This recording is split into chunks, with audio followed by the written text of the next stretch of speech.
અને હવે જોઈએ સમાચારો વિસ્તારપૂર્વક। તો સોમવારથી નવરાત્રીનો આરંભ તો થઈ રહ્યો છે। ખેલૈયાઓ પણ તૈયારી કરી લીધી છે, સજ્જ બની ગયા છે, પરંતુ આ નવરાત્રીની શરૂઆતમાં જ વરસાદ વિઘ્ન બની શકે છે। 5 દિવસ ગાજવીજ અને ભારે વરસાદની આગાહી કરવામાં આવી છે।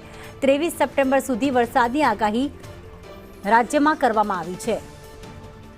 22મી સપ્ટેમ્બરથી નવરાત્રીની શરૂઆત થઈ રહી છે અને અમદાવાદમાં પણ ગાજવીજ સાથે વરસાદની આગાહી કરવામાં આવી છે।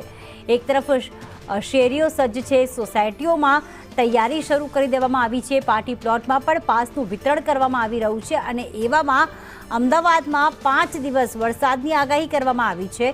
અરવલ્લી, ખેડા, આણંદમાં પણ વરસાદ રહેશે। આ ઉપરાંત પંચમહાલ, દાહોદ અને મહીસાગરમાં પણ વરસાદની આગાહી કરવામાં આવી। વડોદરા, છોટાઉદેપુર, નર્મદામાં પણ વરસાદની સંભાવના વ્યક્ત કરવામાં આવી છે। ભરૂચ, સુરત, ડાંગ અને નવસારીમાં પણ વરસાદી માહોલ રહેશે। આ ઉપરાંત તાપી છે, દમણ છે, દાદરાનગર હવેલી છે, સુરેન્દ્રનગર છે, રાજકોટ છે, જામનગર, જ્યાં પણ વરસાદની આગાહી કરવામાં આવી છે। પોરબંદર, જૂનાગઢ અને અમરેલીમાં પણ વરસાદી માહોલ છવાયેલો રહેશે અને વરસાદી વાતાવરણ ભાવનગર, મોરબી અને દ્વારકામાં પણ રહેશે। તો ગીર સોમનાથ, બોટાદ અને દીવમાં પણ વરસાદની આગાહી કરવામાં આવી છે।